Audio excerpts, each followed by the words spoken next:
जीवन्मुक्तिप्रदं देवं क्षमापूर्णं जगद्गुरुं वन्दे परमहंसाख्यं नित्यानन्दाय स्वागतं। जीवन्मुक्तिप्रदं देवं क्षमापूर्णं जगद्गुरुं वन्दे परमहंसाख्यं नित्यानन्दाय स्वागतम्।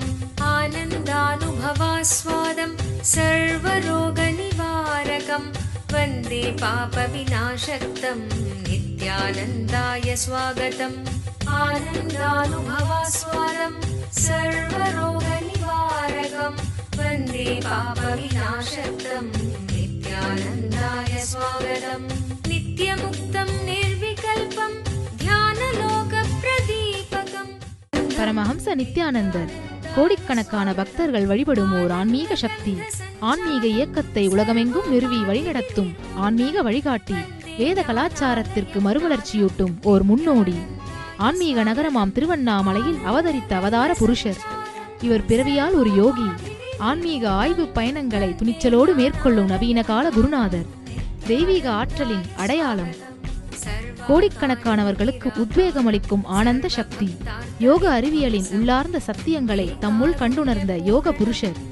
மெய்ஞானத்தை விஞ்ஞான ரீதியாக ஆராய்ச்சி செய்யும் மெய்ஞான விஞ்ஞானி.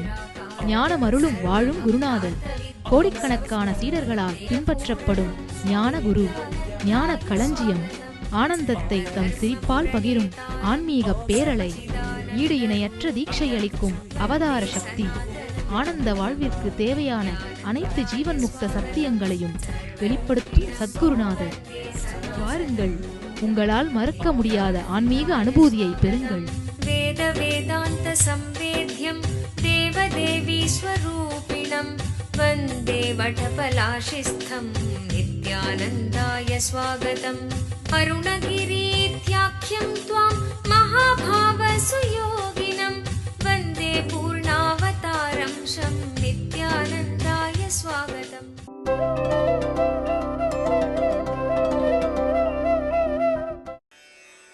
एवं परम्परा प्राप्तम् इमं राजर्षयो विदुः सकाले नेह महता योगो नष्टपरन्तप. एवं परम्परा प्राप्तम् इमं राजर्षयो विदुः सकाले नेह महता योगो नष्टपरन्तपः. அர்ஜுனா ரொம்ப அழகா சொல்றாரு. இது ஒரு பெரிய அறிவியல். அதாவது தேவைகளை தாண்டி, ஆசை அச்சத்தை தாண்டி உயர்ந்த பூரணமான உணர்வு நிலையிலே இருந்து இயங்குகின்ற இந்த வாழ்க்கை முறை ஒரு பெரிய அறிவியல். இந்த அறிவியலை வழி வழியாக இந்த யோகத்தை ராஜ ரிஷிகள் அறிந்திருந்தார்கள். அந்த யோகம் காலப்போக்கினாலே இந்த பூவுலகிலே மறைந்து விட்டது. இப்போ இந்த மாதிரி காரணமில்லாமல் ஆசை அச்சங்களை தாண்டி இயங்குகின்றேன் அப்படின்னு அர்ஜுனனுக்கு தன்னுடைய வாழ்க்கையே கிருஷ்ணன் உதாரணமாக சொன்னதும் அப்பவும் அர்ஜுனனுக்கு அந்த சந்தேகம் போன மாதிரி கிருஷ்ணனுக்கு தெரியல. அதனால சொல்றாரு, அப்பா நான் மட்டும் இல்லை, இந்த மாதிரி ராஜரிஷிகள் பல பேரும் இந்த சயின்ஸை, இந்த அறிவியலை வாழ்ந்திருக்கிறார்கள். ஆசை அச்சத்தை தாண்டி இனிமையாக இயங்குவது. ஆழ்ந்து புரிந்து கொள்ளுங்கள், நம்ம மூளையில ஆசை அச்சம் இதை பிரதிபலிக்கின்ற, இதை கட்டுப்படுத்துகிற பாகங்கள் மட்டும் இயங்குமானால் ரொம்ப ஒரு லிமிட்டட் இன்டெலிஜென்ஸ் மட்டும்தான் உங்களுக்கு அவைலபிளாக இருக்கும். அதனால தான் பார்த்தீங்கன்னா பல நேரத்தில் ஒரு செயலினுடைய முழுமைத்தன்மையும் உங்களால் யோசிக்கவே முடியறதில்லை. அந்த எதிர்விளைவு வந்த அப்புறம் தான் ஐயோ இதை யோசிக்காமல் விட்டுட்டமேன்னு தோணும். எப்போ நீங்கள் சுதந்திரத்தன்மையிலிருந்தும் ஆனந்தத்திலிருந்தும் யோசிக்க துவங்குகிறீர்களோ அப்போ மட்டும்தான் முழுமையான இன்டெலிஜென்ஸும் உங்களுக்கு அவைலபிளாக இருக்கும். முழுமையான புத்திசாலித்தனம் உங்களுக்கு அவைலபிளாக இருக்கும். கிருஷ்ணன் சொல்றாரு, இந்த மாதிரி பூரணத்தன்மையை அடிப்படையா வைத்து வாழறது நான் மட்டும் செய்யல. இந்த விஞ்ஞானத்தை யோகிகள், ராஜ ரிஷிகள் பல பேரும் உணர்ந்திருக்கிறார்கள். நம்முடைய பாரம்பரியத்தை, நம்முடைய நாட்டை ராஜ ரிஷிகள் தான் ஆண்டிருக்கிறார்கள். அதாவது ஆசையையும் அச்சத்தையும் அடிப்படையா வச்சு இயங்குற மனிதன் ஒரு பெரிய சமூகத்தை கட்டி காக்கின்ற தலைவனாக வாழ முடியாது. நேச்சுரலா என்ன, அவனுடைய ஆசையை தாக்குகின்ற, அச்சத்தை உருவாக்குகின்ற நபர்கள் என்ன வேணுமோ அவங்ககிட்ட இருந்து பறிச்சுட்டு போயிடுவார்கள். அவனாலே ஒரு சமநிலை தவறாத ஒரு அரசனாக, ஒரு தலைவனாக இருக்க முடியாது. அதனால்தான் நம்ம நாட்டில் இந்த ஆசை அச்சத்தை தாண்டி ஜீவன் முக்தர்களாக வாழுகின்ற ரிஷிகளைத்தான் ராஜாக்களாக நியமித்தார்கள். ராஜ ரிஷிகளாக ஜனகர். அப்படி ஒருவேளை அந்த மாதிரி நபர் ராஜாவா இருக்க விரும்பலைன்னா அவர் ராஜகுருவாகவாவது இருந்தாக வேண்டிய கட்டாயம் இருந்தது. தசரதன் மாதிரி அரசர்கள் இருந்திருந்தா கூட அவனுடைய சபையிலே ஒரு ஜீவன் முக்த ரிஷி வசிஷ்டர் மாதிரி ஒருத்தர் இருப்பார். அங்க எடுக்கிற எல்லா தீர்வுகளையும் அவர் தான் இறுதியா முடிவெடுப்பார். அதாவது நாட்டுக்கு தேவையான நல்லதை அளிக்கக்கூடிய எல்லா முடிவுகளுமே ஆசை அச்சத்தினாலே அலைக்கழிக்கப்படாத மனதுடைய பூரணத்தன்மையுடைய ஜீவன் முக்தர்களுடைய உணர்விலிருந்து வெளியிலே வர வேண்டும் அப்படிங்கிறத நம்முடைய பாரம்பரியத்திலே ஒரு வாழ்க்கை முறையாக வைத்தார்கள். அதனாலதான் ராஜ ரிஷிகள்னு ஒரு பாரம்பரியமே நமது நாட்டில் இருந்தது. ரிஷிகளாக வாழுகின்ற அரசர்கள், ரிஷித்தன்மையோடு இருக்கின்ற அரசர்கள், அல்லது ரிஷிகளை ராஜகுருவாக கொண்ட அரசர்கள். இந்த ராஜ ரிஷிகள் இந்த யோகத்தை அறிந்திருக்கின்றார்கள். ஆனால் காலப்போக்கிலே இந்த யோகம் இந்த உலகத்திலே மறைந்து விட்டது. யோகோ நஷ்டப்பரந்தபகா. காலப்போக்கிலே நல்ல விஷயங்கள் பலது அழிந்து விடுவது போலே, காலப்போக்கிலே இவைகளை அழிந்து விடுவது போலே இந்த யோகமும் அழிந்து விட்டதுன்னு சொல்றார். பூரணத்துவத்தை அடிப்படையா வச்சே ஆசை அச்சம் இல்லாமலே இயங்க முடியும்னு சொன்னா உங்களாலே பெரும்பாலான பேரை நம்ப முடியாது. அது எப்படி? இல்லல்லப்பா, சாமி ஏதோ கதை சொல்றாருப்பா, அது எப்படி ஆசை அச்சம் இல்லாம இயங்க முடியும்? ஆழமா புரிஞ்சுக்குங்க. உண்மையில் அந்த மாதிரி இயங்குறவர்களை, இயங்குற உணர்வுக்குள்ள நீங்க போனீங்கன்னா மட்டும்தான், இல்லை அந்த இயங்குறவர்களுடைய வாழ்க்கையை நெருக்கமா அருகாமையில் இருந்து பார்த்தீங்கன்னா மட்டும்தான் இது சாத்தியம்னு தெரியும். இல்லைன்னா சாத்தியம்ங்கிறத உங்களால கற்பனை கூட பண்ணி பார்க்க முடியாது.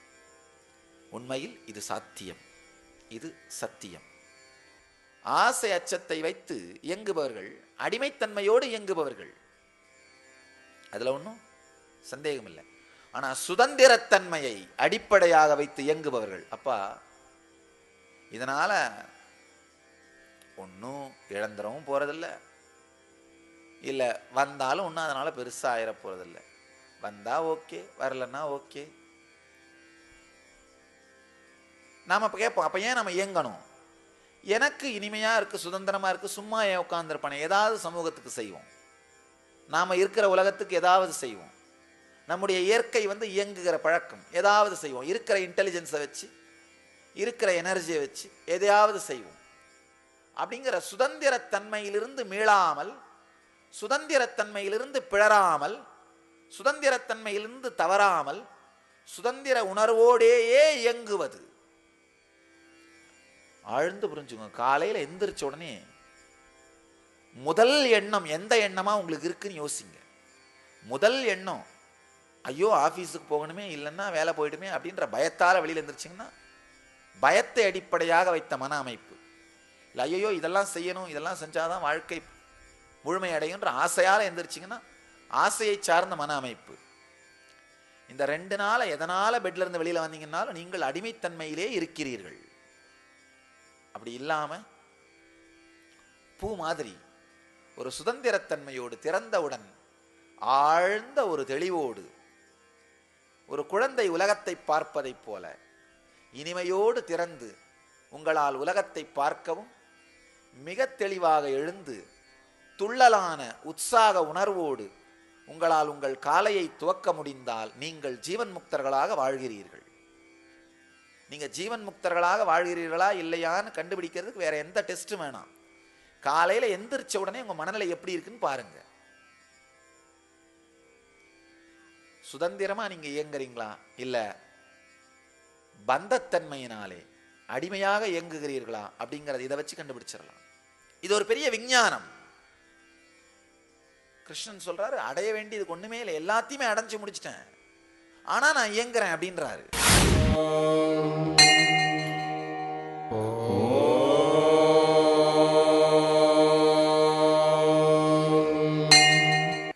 சாரம் புரியலன்னா தியானமே சடங்கு தான். சாரம் புரிஞ்சா சடங்கு கூட தியானம்.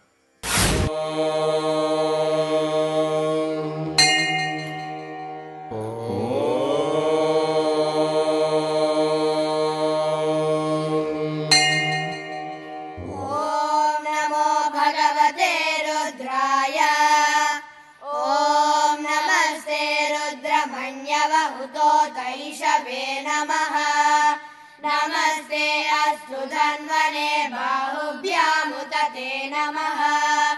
या तैषु शिवतमा शिवं बभूव ते धनुः। शिवा शरव्याया तव तया नो रुद्रमृडया। या ते रुद्र शिवा तनूरघोरा पापकाशिनी। तया नस्तनुभाषन्तमया गिरिशन्ताभिजादशीः। या विषं गिरिशन्तः.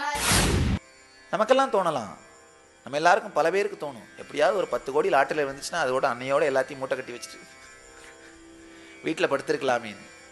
சில பேருக்கு என்ன தோணும், இல்லை ஒரு 100 கோடி லாட்டரியில் இருந்துச்சுன்னா மூட்டை கட்டி படுத்திருக்கலாமேன்னு. சாதாரண கொஞ்சம் மனம் வந்த உடனேயே எல்லாத்தையும் தூக்கி போட்டுடலாம்னு நினைக்கிறோம். அப்போ என்ன அர்த்தம்? வேகத்தால அழுத்தத்தால தான் இயங்கிட்டு இருக்கோம்னு அர்த்தம். இங்க எம்பெருமான் தெளிவா சொல்றாரு, நான் எல்லாத்தையும் அடைஞ்சு முடிச்சிட்டேன், இதுக்கு மேல அடையிறதுக்கு ஒண்ணும் இல்லை, இதுக்கு மேல சுகம்னு ஒண்ணு எனக்கு இல்லை, ஆனாலும் இயங்குகிறேன். தன்னுடைய வாழ்க்கையே மாதிரியாக காட்டுகிறார். எல்லா ஞானிகளுமே அவதார புருஷர்களும் அடையப்பட வேண்டியது ஒண்ணுமே இல்லை. இருக்கிற எல்லா சுகங்களுடைய உச்ச சுகத்தை, நித்திய ஆனந்தத்தை தனக்குள்ள உணர்ந்து விட்டவர்கள். அப்போ ஏன் இயங்குகிறார்கள்? எப்படி எந்த விதமான தேவைகளையும் தாண்டி இயங்குகிறார்கள்? அந்த அறிவியல் என்ன, அந்த சயின்ஸ் என்ன? ஆழ்ந்து அந்த சயின்ஸை பத்தி எம்பெருமான் நமக்கு விளக்குகிறார். முதல்ல இந்த சத்தியத்தை சொன்னார். இந்த முதல் சூத்திரத்தின் மூலமாக கர்மங்களை செய்யாமல் இருப்பதனாலேயே ஜீவன் முக்தத்தன்மை, பூரணத்தன்மை அடையப்படுவதில்லை என்ற சத்தியத்தை நமக்கு அறிமுகம் பண்ணார். அடுத்ததாக தன்னுடைய வாழ்க்கையே உதாரணமாக காமிச்சு, எனக்கு எதுவுமே அடையப்பட வேண்டியதில்லை, இருந்தாலும் நான் இயங்குகிறேன் அப்படின்ற தன்னுடைய வாழ்க்கையே உதாரணமாக முன்வைத்தார். நம்மளால இந்த ஆசை அச்சம் இல்லாம ஒரு நாள் கூட இயங்க முடியாது. அப்படின் போது அவர் மட்டும் எப்படி இயங்க முடியும்? ஆனா அந்த உணர்வுக்குள் சென்றோமானால், ஆனந்தமயம் பொங்குமானால், ஆசை அச்சம் இல்லாமல் இயங்குவது சாத்தியம். அந்த சாத்திய கூற்றை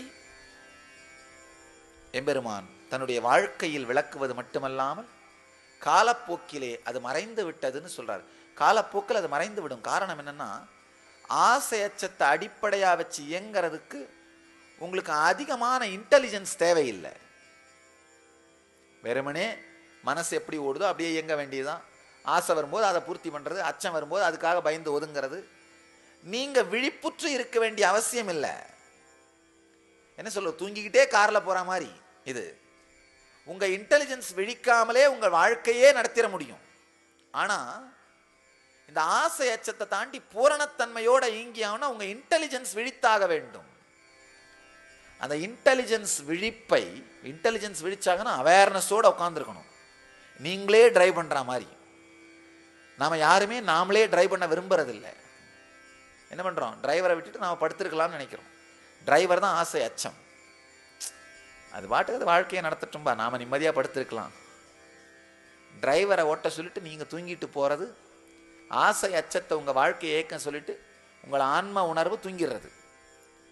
ஆனால் ஆன்ம உணர்வே உங்கள் வாழ்க்கையை இயக்கிறது, நீங்களே ஓட்டுற மாதிரி. டிரைவர் எவ்வளோ நேரம் ஓட்டுவார், வாழ்க்கை எப்படி எடுத்துட்டு போவார்? டிரைவர் ஓட்டினா சுகமாக இருக்க மாதிரி தோணும், ஆனால் நீங்கள் நினச்ச உடனே நிறுத்த முடியாது, நீங்கள் நினச்ச உடனே என்ன வேணால் செய்ய முடியாது. நீங்கள் நினைக்கிறத டிரைவரும் நினைக்க வச்சா மட்டும்தான் செய்ய முடியும். நீங்கள் நினைக்கிறதையே டிரைவரை நினைக்க வைக்கிறது சாதாரண வேலை இல்லை. நம்மளுக்கு பார்க்கறதுக்கு சில நேரத்தில் சாதாரண வேலையாக இருக்கும். ஒருவேளை நீங்கள் நினைக்கிறத நினைக்க வேண்டான்னு அவர் ஒரு வினாடி நினைச்சாருன்னா என்ன ஆகும் உங்கள் கதி? ஒன்றும் பண்ண முடியாது. அதனால் என்னைக்கா இருந்தாலும் வண்டியை நீங்கள் ஓட்டுறது தான் உங்களுக்கு பாதுகாப்பு. நீங்கள் ஓட்டுறது தான் உங்களுக்கு பாதுகாப்பு.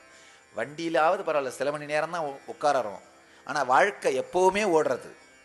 அதனால் உங்கள் வாழ்க்கையை இன்னொரு டிரைவர்கிட்ட கொடுக்காதீங்க, உங்கள் வாழ்க்கையை நீங்களே ஓட்டுங்க. அழகாக சொல்றார் கிருஷ்ணர், இந்த யோகம் வெகுகாலமாக இந்த பூவுலகிலே மறைந்து விட்டது. யோகோ நஷ்டப்பரந்தபக. சில நேரத்தில் இப்படித்தான் நம்முடைய இன்டெலிஜென்ஸ் ஹையா டிமாண்ட் ஆகும்பொழுது, இன்டெலிஜென்ஸ் வேணும், அவேக்கண்டா இருக்கணுன்ற டிமாண்ட் வரும் பொழுது நாம அந்த மாதிரி ஃபுல் அவேர்னஸோட இருக்க விரும்பாம இந்த உயர்ந்த ஞானங்களை, உயர்ந்த கருத்துக்களை தவற விட்டு விடுகின்றோம். காலப்போக்கிலே அதனுடைய சத்தியம் மறைந்து விடுகின்றது. சாரம் மட்டும் இருந்து, அதாவது அதனுடைய இந்த சத்தியத்தினுடைய சாரம் அழிந்து சக்கை மட்டும் இருக்கின்றது. சக்கையை மட்டும் விட்டுட்டு சாரத்தை இழந்துடுறோம். அதாவது சாரம் இழந்த வெறும் சக்கை தான் சாதாரண சடங்குகள். அந்த சாரத்தோடு செய்யப்படுகின்ற செயல்கள், சடங்குகள் தான் தியானம். சாரம் தெரிந்து செய்தால் சாதாரண சடங்கு கூட தியானமாகிவிடும். சாரம் தெரியாது செய்தால் தியானமாக இருந்தாலும் சடங்காக மாறிவிடும். சாரம் புரியலைன்னா தியானமே சடங்கு தான். சாரம் புரிஞ்சா சடங்கு கூட தியானம். சாரம் புரிஞ்சதுன்னா எல்லா சடங்குகளுமே மிகப்பெரிய தியானமாக மாறிவிடும். சாரம் புரியாம வெறுமனே செய்யப்படும் பொழுதுதான் அது சடங்காக இருக்கும். அவைகள் சாதாரண சடங்குகள். இங்க கிருஷ்ணன் சொல்றாரு, இந்த பூரணத்தன்மை யோகம், பூரணத்தன்மையிலிருந்து செயல் செய்கின்ற யோகம் காலப்போக்கிலே உலகத்திலே மறைந்து விட்டது அப்படின்னு சொல்றாரு. இந்த சயின்ஸ் திரும்பவும் உலகத்துக்கு வந்தாகணும். அது எப்படி வரும்? எப்படி இந்த விஞ்ஞானம் உலகத்திற்குள் மீண்டும் உயிர்த்து எழுவது? ஏன்னா இந்த விஞ்ஞானம் இல்லைன்னா உலகத்தில் சாரமே இல்லை, உலகமே அஞ்ஞான இருள மூழ்கி போயிடும். அது எப்படி இந்த விஞ்ஞானம் மீண்டும் உலகத்திற்குள் வருவது? இந்த கேள்விக்கு எம்பெருமான் அடுத்த சூத்திரத்திலே விடையளிக்கின்றார். அடுத்த ஸ்லோகம் அருமையான ஸ்லோகம். பரித்ராணாய சாதூனாம் விநாசாய ச துஷ்கிருதாம் தர்ம சம்ஸ்தாபனார்த்தாய சம்பவாமி யுகே யுகே. இந்த சூத்திரம் ஆன்மீக உலகத்திலேயே மிகப்பெரிய புரட்சி. எம்பெருமான் சொல்கின்றார், பரித்ராணாய சாதூனாம் விநாசாய ச துஷ்கிருதாம் தர்ம சம்ஸ்தாபனார்த்தாய சம்பவாமி யுகே யுகே. சத்தியத்தை வாழ்க்கையில் வாழுகின்ற சாதுக்களை கடைதேற்றுவதற்காகவும் பாவத்தன்மையை அழிப்பதற்காகவும் தர்மத்தை நிலைநிறுத்த மீண்டும் மீண்டும் நானே நிகழ்கின்றேன். அருமையான ஒரு சத்தியம். கடந்த சூத்திரத்திலே பகவான் சொன்னார், இந்த மிகப்பெரிய விஞ்ஞானம், அதாவது ஆசை அச்சத்தை தாண்டி இயங்குகின்ற இந்த விஞ்ஞானம் காலப்போக்கிலே அழிந்து விடுகிறதுன்னு சொன்னார். இப்போ அதற்கான தீர்வை சொல்றார். அந்த விஞ்ஞானத்தை மீண்டும் நிலைநிறுத்துவதற்காகவும் ஆசை அச்சத்தை தாண்டி இயங்குகின்ற அந்த விஞ்ஞானத்தை உலகத்திற்கு மீண்டும் மீண்டும் அளிப்பதற்காகவும் அதை வாழ்பவர்களை உற்சாகப்படுத்தி இந்த சத்தியத்தின் மீது நம்பிக்கையை அளிப்பதற்காகவும் அதை வாழாத மூடர்களை, மூடத்தன்மையை அழிப்பதற்காகவும், இந்த தர்மத்தை நிலைநாட்டுவதற்காகவும் மீண்டும் மீண்டும் இந்த உலகத்தில் நானே அவதரிக்கின்றேன், நானே மலர்கின்றேன்னு சொல்றார். அருமையான சத்தியம். யார் யாரெல்லாம் அந்த கிருஷ்ண அனுபூதியை அடைந்திருக்கிறார்களோ, ஞான அனுபூதி அடைந்திருக்கிறார்களோ, அவர்கள் எல்லோருமே புத்தர்கள். ஒரு அவதார புருஷரிடமிருந்து நேரடியான வழிகாட்டுதல் வேண்டுமா? பரமஹம்சருடன் நேருக்கு நேர். நித்யானந்தம், நித்யானந்தா ஹியர். இதோ உங்களுக்காக பரமஹம்ச நித்யானந்தர் நேரடியாக வழங்கும் ஒரு அரிய வாய்ப்பு.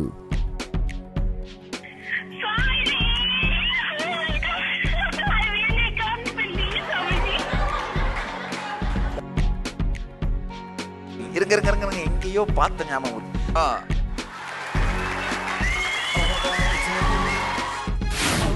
நான் மாடல் எக்ஸாம் நல்லா பண்ணோம், பயமா இருக்கு.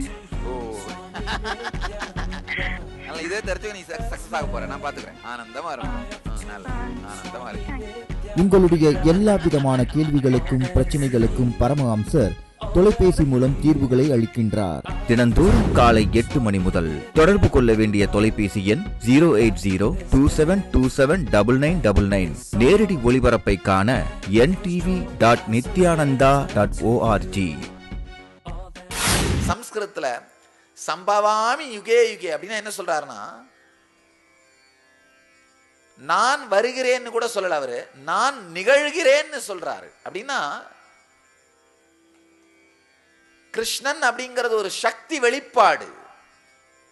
யார் யாரெல்லாம் அந்த கிருஷ்ண அனுபூதியை அடைந்திருக்கிறார்களோ, ஞான அனுபூதி அடைந்திருக்கிறார்களோ, அவர்கள் எல்லோருமே அந்த சத்தியத்தை வெளிப்படுத்துகிறார்கள். புத்தத்தன்மையை அடைந்தவர்கள் எல்லோரும் புத்தர்கள்.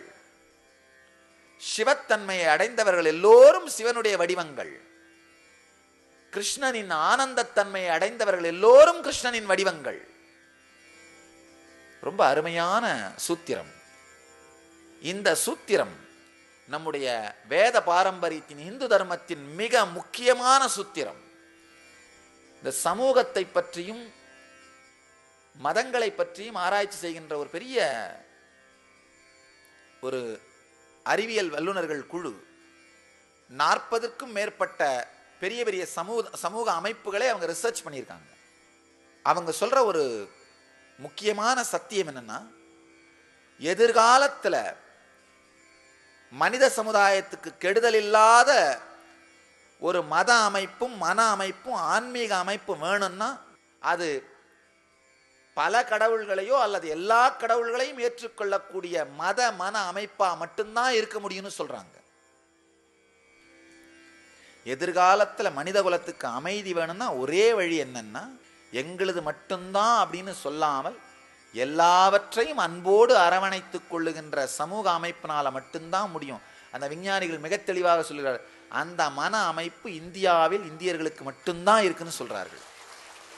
அதனால எதிர்கால மதம், எதிர்கால மன அமைப்பு நமக்கு மட்டும்தான் இருக்கு. ஆழ்ந்து புரிந்து கொள்ளுங்கள். அந்த மன அமைப்புக்கு காரணம் இந்த ஒரு சூத்திரம்.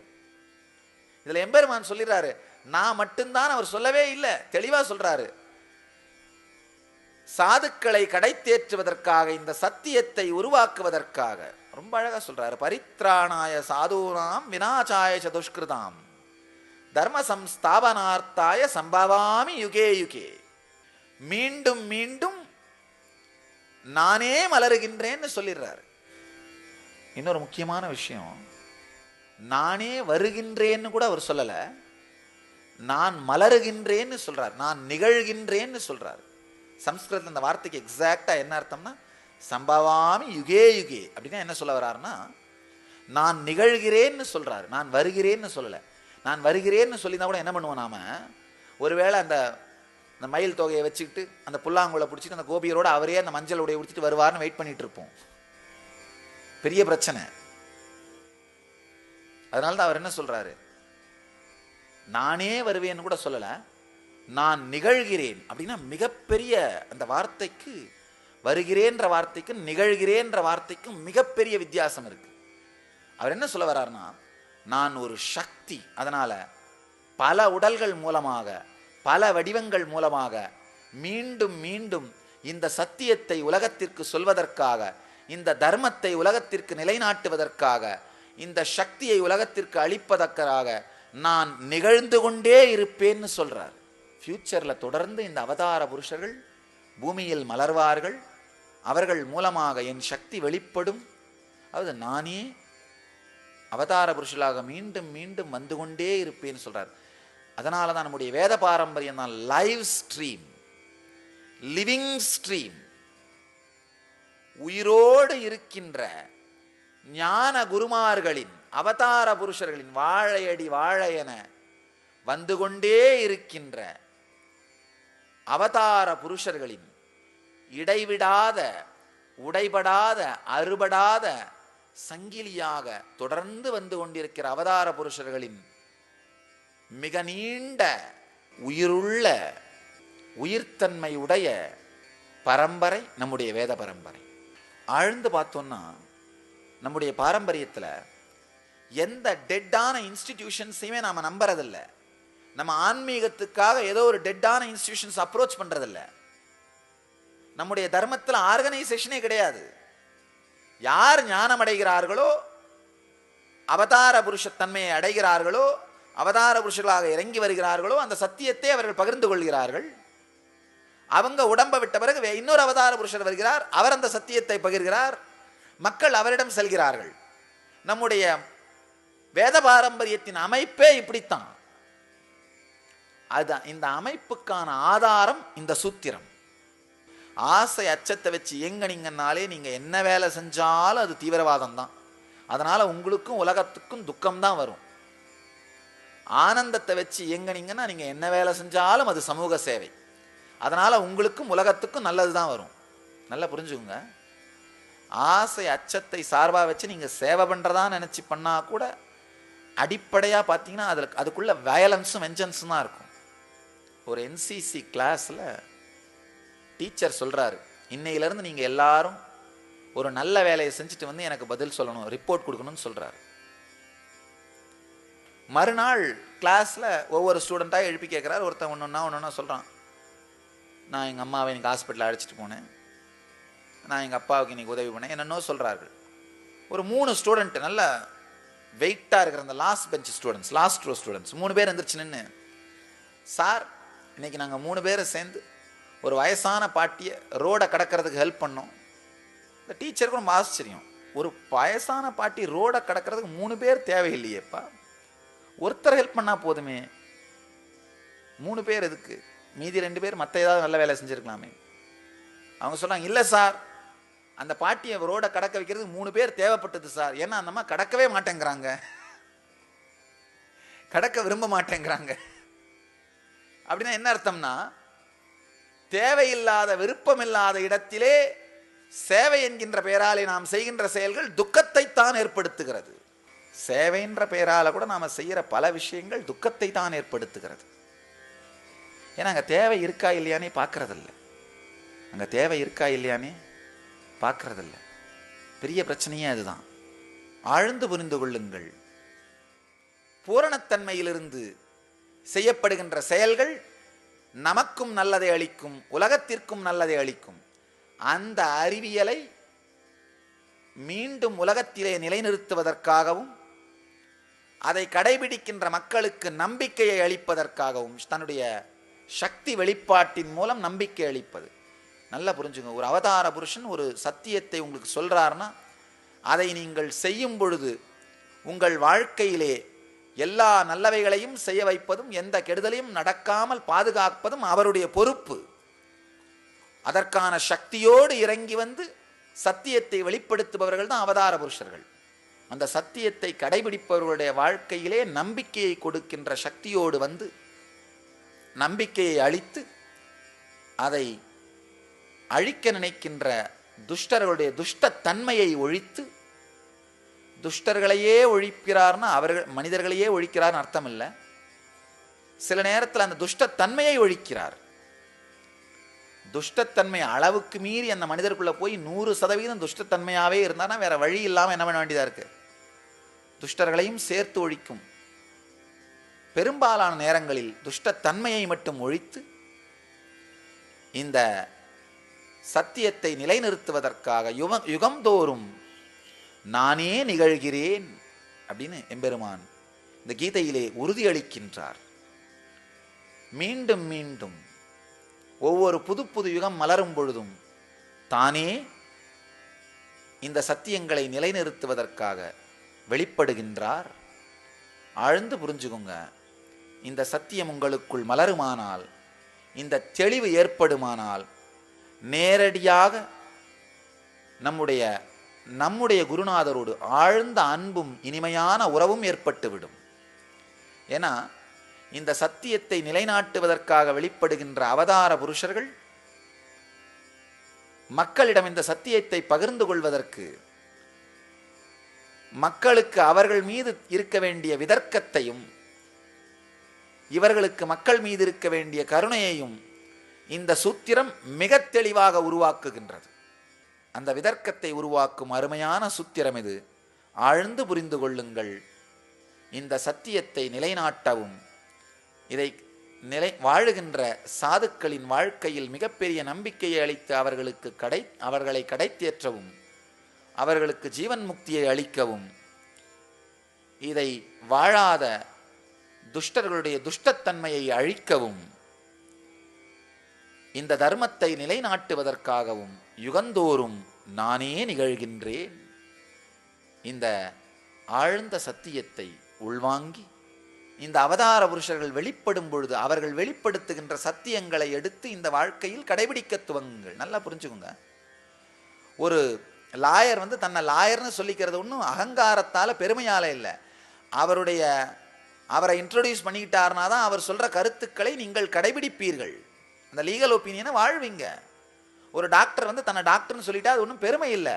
அவர் டாக்டர்ன்றது உங்களுக்கு தெளிவானா தான் அவர் கொடுக்குற மருந்தை வாங்கி நீங்கள் சாப்பிடுவீங்க. இல்லைன்னா என்ன பண்ணுவோம்? மருந்தை வாங்கி குப்பைத்தொட்டியில் போட்டுருவோம். ஒருத்தர் அப்படி தான் என்கிட்ட சொன்னார். நான் அவர்கிட்ட கேட்டேன், ஐயா நீங்கள் ரொம்ப நாளாக அந்த மருந்து கடையில் மருந்து வாங்குறதா சொல்கிறாங்களே, நீங்கள் ஏன் இன்னும் நல்லா ஆகலை? அவர் சொன்னார், சாமி அந்த கடைக்கார் நல்லா இருக்குன்னு தான் அந்த மருந்தை வாங்குறேன், நான் நல்லா இருக்குன்னு தான் அதை சாப்பிடாமல் குப்பைத்தொட்டியில் போட்டுடுறேன். சில நேரத்தில் அந்த மருத்துவர் மேலேயோ அந்த கடைக்காரர் மேலேயோ நம்பிக்கை வரலைன்னா சாப்பிட மாட்டோம். ஒரு மருத்துவர் தன்னை எக்ஸ்பீரியன்ஸான மருத்துவர்னு சொல்லிக்கிட்டா அதில் ஒன்றும் பெருமை ஒன்றும் இல்லை. அறிமுகப்படுத்திக்கிறார், அப்போ மட்டும்தான் அவர் கொடுக்குற மருந்தை நீங்கள் சாப்பிடுவீங்க.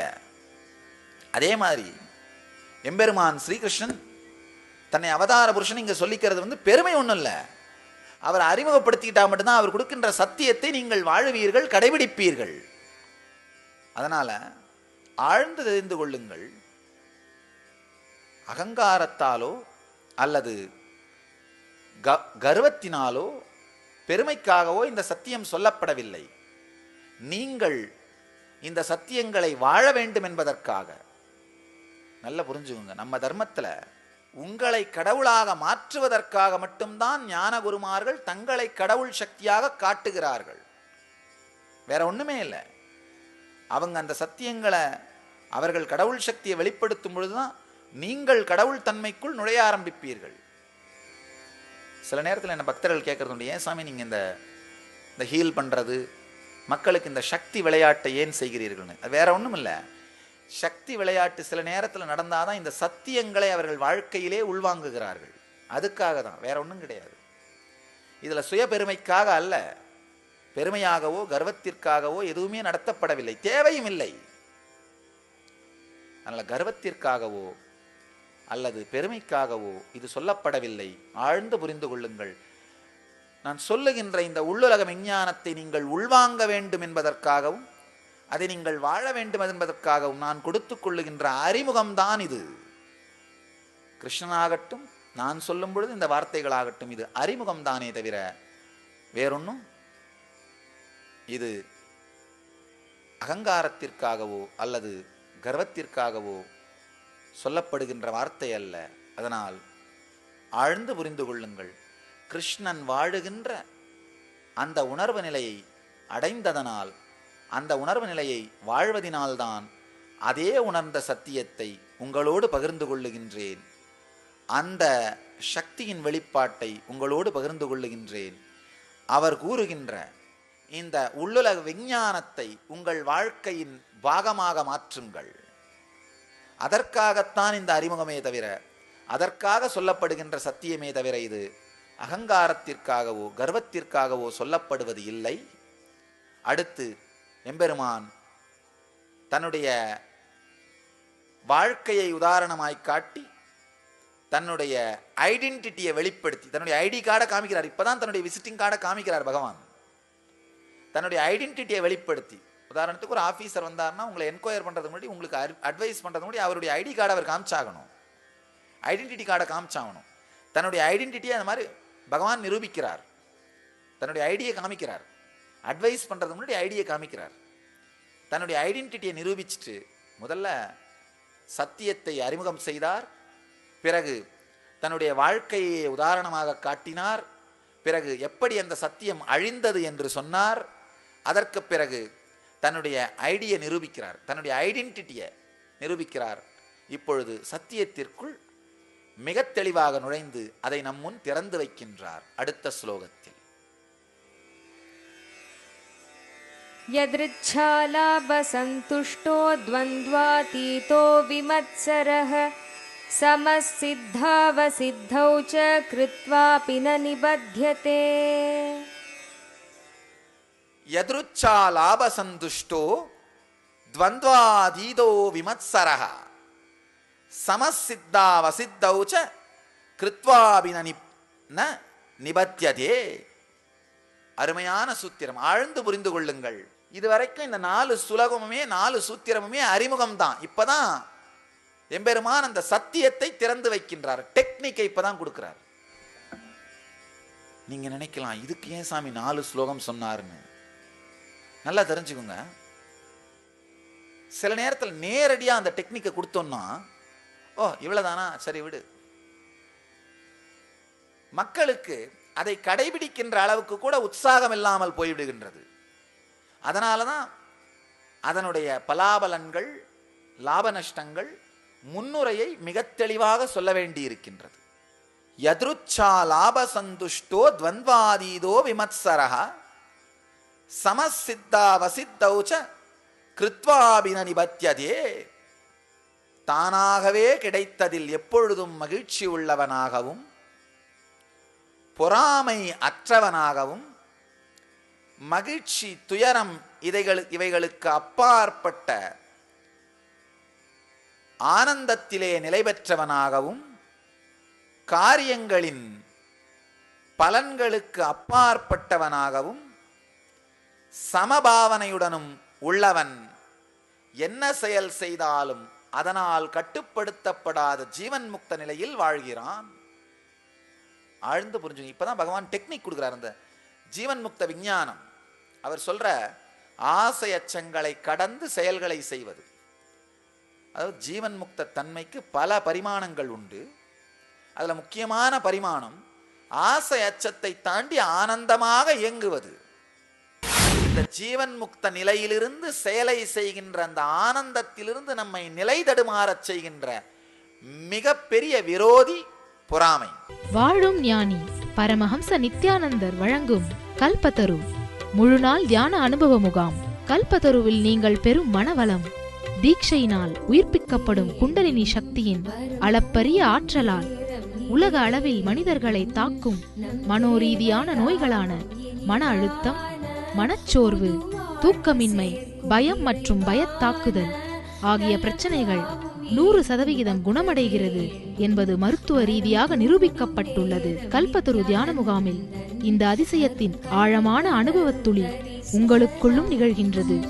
இந்த பலன்களை நேரடியாக பெற கல்பத்தரு தியான முகாமில் சந்திப்போம்.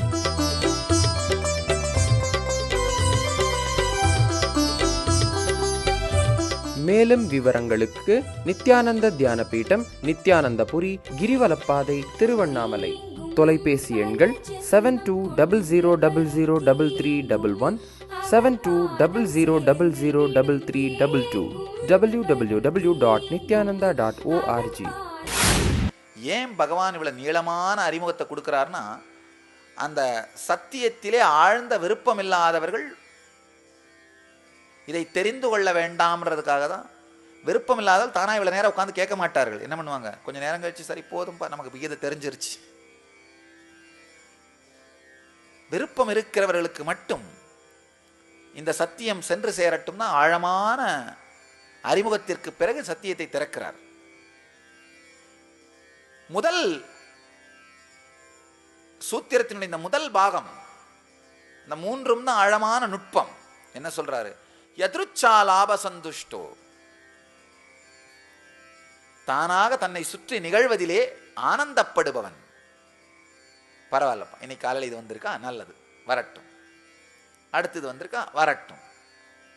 தன்னை சுற்றி நிகழ்கின்றவைகளை ஆனந்தமாக ஏற்றுக்கொள்பவன், பொறாமை அறவே இல்லாதவன். இங்கதான் முக்கியமான விஷயம் ஆழ்ந்து. இதான் ஆழமான ஒரு சாவி. பொறாமை இருந்ததுன்னா என்ன தோணும்? அவன் அப்படி இருக்கானே, நாம அப்படி இல்லையே. அப்ப என்ன, நம்முடைய எல்லா ஆன்மீக கருத்துக்களும் அழிஞ்சு குட்டிச்சோரா போயிடும். பொறாமை வரும் பொழுதுதான் இந்த ஆன்ம ஞானம் சார்ந்து செயல்களை செய்கின்ற இந்த மன அமைப்பை தாண்டி குதிச்சு வேகமா வேலை செய்ய ஆரம்பிக்கிறோம். நம்ம ரெண்டு விதத்துல தான் வேலை செய்ய முடியும். ஒண்ணு, மன உளைச்சலை சார்ந்து இயங்குவது, அல்லது ஆழ்ந்த அமைதி சார்ந்து இயங்குவது. ஆனந்தத்தை அடிப்படையா வச்சு இயங்கிறது. இந்த ஆனந்தத்தையும் திருப்தத்தன்மையை அடிப்படையா வச்சு நாம இயங்காம நம்மை நிலை தடுமாற வைக்கின்ற மிகப்பெரிய பிரச்சனை என்னன்னா பொறாமை. நாம என்ன பண்ணுவோம்? நான் ஆனந்தமா இருக்கேன், நிலை தடுமாறாம இருக்கேன், அப்ப நல்லதுப்பா, இன்னையிலிருந்து ஆனந்தமா நிலை தடுமாறாம திருப்தத்தன்மையினாலேயே இயங்கலாம்ப்பா அப்படின்னு எங்க ஆரம்பிப்போம். ஆனா மதியானம் ஆனவனே என்ன ஆகும்? நம்ம காம்படிட்டர் இப்படியே இருக்கிறானே, நாம இப்படியே அமைதியா போயிட்டு இருந்தா நம்ம காம்படிட்டர் என்ன ஆவான்? அவன் எங்கேயோ போயிடுவான், மக்கள் என்ன பேசுவாங்க நம்மளை பத்தி, இதெல்லாம் வேலைக்காவது, விடப்பா, அவனை மாதிரியே நாமளே வேலை செய்யலாம், விடப்பா. பொறாமை உள்ள வந்த உடனேயே மன உளைச்சலை அடிப்படையாகவே வைத்தே வேலை செய்யலாம் என்கின்ற மன அமைப்பு தானாகவே வந்து விடுகின்றது. சில நேரத்தில் நமக்கும் தோணும், இப்படி எல்லாம் பண்ணி என்ன பண்ண போறோம், விடுப்பா. திருப்தத்தன்மையிலிருந்து திருப்தியா இருந்து நம்ம வேலையை ஆரம்பிக்கலாம், ஆனந்தத்திலிருந்தே இயங்கலாம்ப்பா. ஏதாவது ஸ்ட்ராங்கான அடி சமுதாயம் கொடுக்கும்போது இந்த புத்தி நமக்கு வரும். ஆனால் என்ன ஆகும்? சில மணி நேரத்துக்குள்ள அந்த புத்தி காணாமல் போயிடும். காரணம் என்னன்னா, காம்படிட்டரை பற்றி நினச்சி பார்த்து என்ன பண்ணுறது? நாம் இப்படியே சும்மா இருந்துட்டு இருந்தா அவன் எப்படி வளர்ந்துருவான், நாம் அப்புறம் என்ன ஆகும், ஜனங்க நம்மளை எப்படி மதிப்பாங்க? Peer pressure.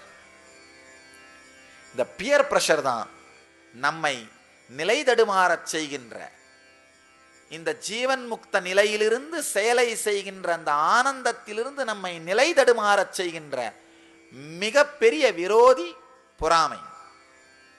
நல்லா ஆழ்ந்து புரிஞ்சுக்குங்க.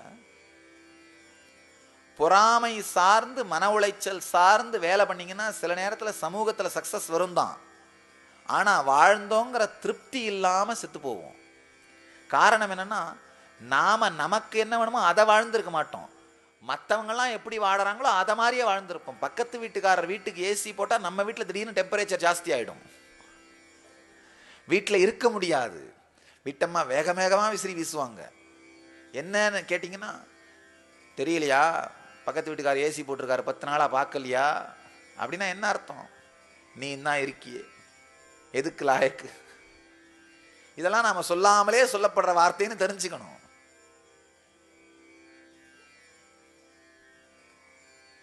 பியர் ப்ரெஷர் நல்லா ஆழ்ந்து புரிஞ்சுங்க. ஒரு பெரிய கொடுமை என்னன்னா, மற்றவங்களை கம்பேர் பண்ணியே பொறாமை அடிப்படையாக வச்சே உங்க செயல்கள் எல்லாம் நிகழுமானால், அந்த அவங்க சாதிச்சதை நீங்க சாதிச்சே இருந்தா கூட உங்களுக்குள்ள ஒரு நிம்மதி இருக்காது, திருப்தி இருக்காது.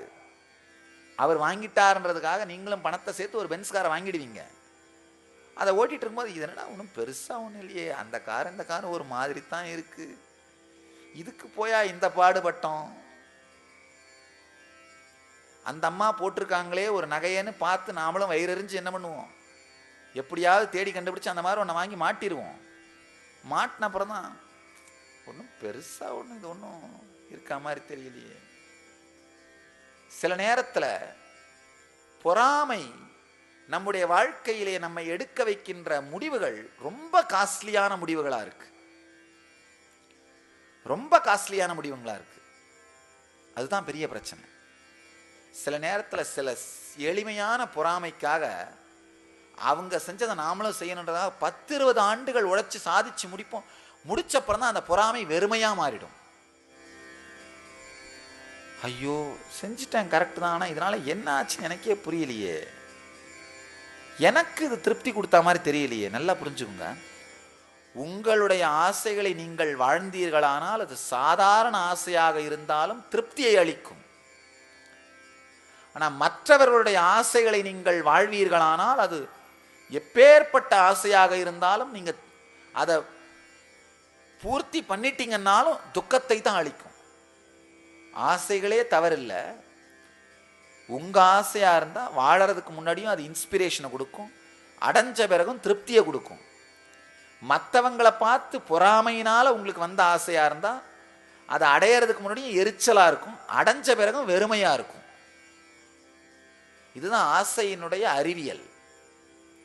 அடைவதற்கு முன்பும் எரிச்சலாவே இருக்கும். அதை நினைக்கும் போதெல்லாம் அவன் பென்சுக்கார வாங்கிட்டான்ல,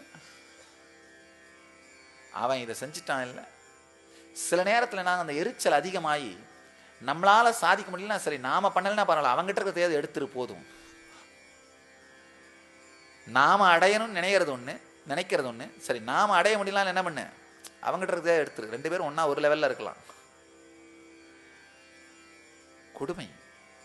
அடைவதற்கு முன்பு ஆழமான எரிச்சலை வைத்து அடைந்த பின்பும் வெறுமையை அளிக்கின்ற ஆசை பொறாமையினாலே உண்டாகின்ற ஆசை. பொறாமைதான் உங்களுக்குள் ஜீவன் முக்தத்தன்மையை அழிக்கின்ற முதல் குணம். ஆமை புகுந்த வீடும் அமீனா புகுந்த வீடும் உருப்படாதுன்னு நம்ம தமிழ்ல ஒரு பழமொழி உண்டு. அது சாதாரணமாக இந்த பாவம் அந்த 4 கால ஆமை நினைச்சுக்காதுங்க, இந்த பொறாமை தான். பொறாமை புகுந்த வீடும், அந்த ஆமை பாவம் என்ன பண்ணும்? சாதாரண ஆமை அது புகுந்தா ஆக்சுவலா உங்களுக்கு ஆபத்து இல்லை, ஆமைக்கு ஆபத்து. அடிச்சு கறி பண்ணி சாப்பிட்டுருவார்கள். சில நேரத்தில் சொல்றது உண்டு, பாம்பை பார்த்தா ஆபத்துன்னு. உங்களுக்கு ஆபத்தோ இல்லையோ பாம்புக்கு ஆபத்து. அந்த மாதிரி ஆமை புகுந்தா உங்க வீட்டுக்கு ஆபத்து இல்லை, ஆமைக்கு ஆபத்து. பொறாமை புகுந்த வீட்டுக்கு ஆபத்து, பொறாமை புகுந்த மனத்திற்கு ஆபத்து. பொறாமை அறவே இல்லாதவனாகவும் மகிழ்ச்சி துயரம் இரண்டிற்கும் அப்பாற்பட்டவன். நல்லா புரிஞ்சுக்கோங்க, இந்த மகிழ்ச்சி துயர இரண்டாலும் பாதிக்கப்படாம மந்தமா இருக்கிறது வாழ்க்கை இல்லை, அது 2த்துக்கும் அப்பாற்பட்டு இருக்கிறது. கடல்ல எத்தனை ஆறுகள் கலந்தாலும் அது கரை தாண்டாமல் இருப்பது போலே உங்களுக்குள்ள மகிழ்ச்சி துக்கம்னு எத்தனை உணர்வுகள் உங்கள் நரம்பு மையங்களுக்குள் கலந்தாலும் தன்னுடைய ஆனந்த உணர்விலேயே இருப்பது. பார்த்தீங்கன்னா ஏதாவது ஒரு துக்கமான செய்தி வந்தால் உடம்பு முழுக்க அந்த துக்கம் பரவும், பேனிக் அட்டாக். அதே மாதிரி ஏதாவது ஒரு சுகமான செய்தி வந்தால் உடம்பு முழுக்க அந்த கிளுகிழுப்பு பரவும். அந்த துக்கம் பரவற வேகம், கிளுகிழுப்பு பரவற வேகம், இதை 2ஐயும் தாண்டி ஆனந்தமா இருந்தோமானால் அதைத்தான் ஜீவன் முக்தின்னு சொல்ல வர. அதனால மீண்டும் இன்னையிலிருந்து இந்த ஒரு சின்ன தியான நுட்பத்தை மட்டும் செய்யுங்கள். உங்களுக்குள் ஆழ்ந்த அமைதியையும் திருப்தியான உணர்வையும் வைத்து அதை சார்ந்தே செயல்களை செய்வது. நீங்க சொல்லலாம், அந்த மாதிரி செஞ்சா நான் என் வேலையெல்லாம் செய்யாம சும்மாவே உட்கார்ந்துருப்பேனே சாமி. எத்தனை நாள் உட்கார்ந்துருப்பீங்க? முடியாது, கவலைப்படாதீங்க. ஒரு 2-3 நாள்ல பார்த்தீங்கன்னா அந்த அமைதியையும் ஆனந்தத்தையும் சார்ந்து செயல்களை செய்வதுங்கிற பழக்கம் வந்துடும். ஆழ்ந்து புரிந்து கொள்ளுங்கள். இந்த ஒரே ஒரு தியான நுட்பத்தை உள்வாங்கினீங்கன்னா, இப்ப நீங்க இத்தனை மணி நேரம் கேட்ட எல்லாவற்றையும் நினைவில் வைத்திருக்க வேண்டும் கூட நான் சொல்லல, வைத்திருக்கவும் மாட்டீர்கள், அது வேற விஷயம். சில நேரத்தில் என்ன மக்கள் கேட்கறது உண்டு, நாங்க இத்தனை நினைவில் வச்சிருக்க மாட்டோம்னு தெரிஞ்சும் ஏன் சாமி பேசிக்கிட்டே இருக்கீங்க? 2 விஷயம். 100 சத்தியங்களை சொன்னாதான் 4 சத்தியமாவது நினைவில் நிற்கும். நான் 4 சத்தியத்தை சொன்னேன்னா 1 கூட நிற்காது. அதுக்காக தான் 100 சத்தியங்களை சொல்ல வேண்டியிருக்கு. ரெண்டாவது, இப்போ நீங்கள் கேட்கலனாலும் இதெல்லாம் ரெக்கார்ட் ஆச்சுன்னா நாளைக்கு வர சமுதாயமாவது கேட்கட்டுமே அப்படின்றதுக்காக தான்.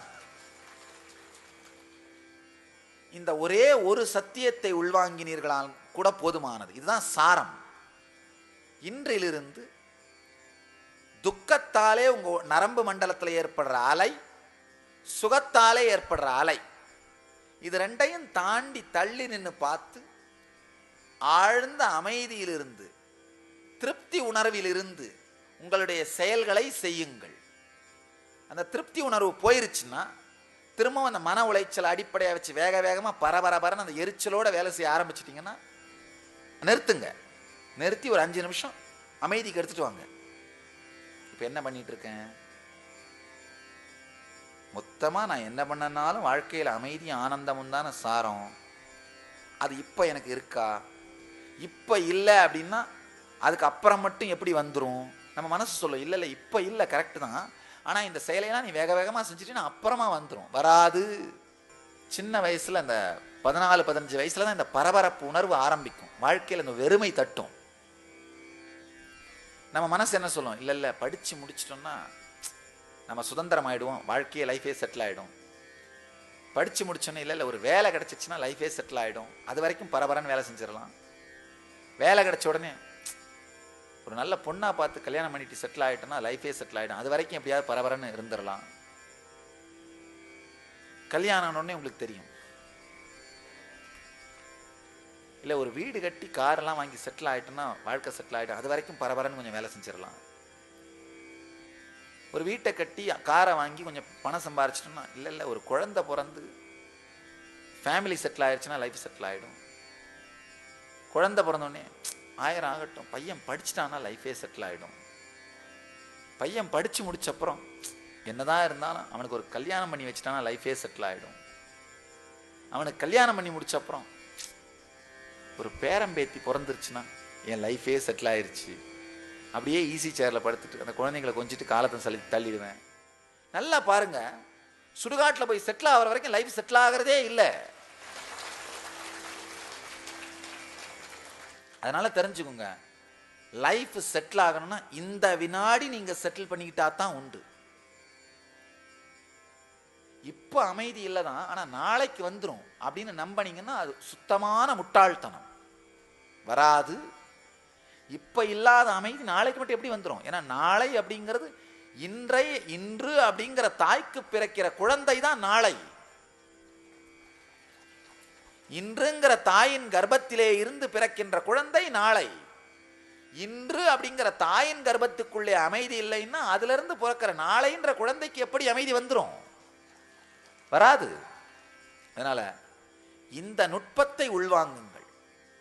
இன்றிலிருந்து இந்த வினாடியிலிருந்து ஆழ்ந்த அமைதியையும் ஆனந்தத்தையும் மையமாக வைத்து மட்டுமே இயங்குவது. எல்லோரையும் நித்யானந்தத்தில் நிறைந்து, நித்யானந்தத்தில் மலர்ந்து, நித்யானந்தத்தில் கரைந்து, நித்யானந்தமாகிட ஆசீர்வதிக்கின்றேன். நன்றி. ஆனந்தமாக இருங்கள். நித்யானந்த தியானபீடம், நித்யானந்தபுரி ஆஃப் மைசூர் ரோடு, விடுதி, பெங்களூர். 9742203311 08027202084.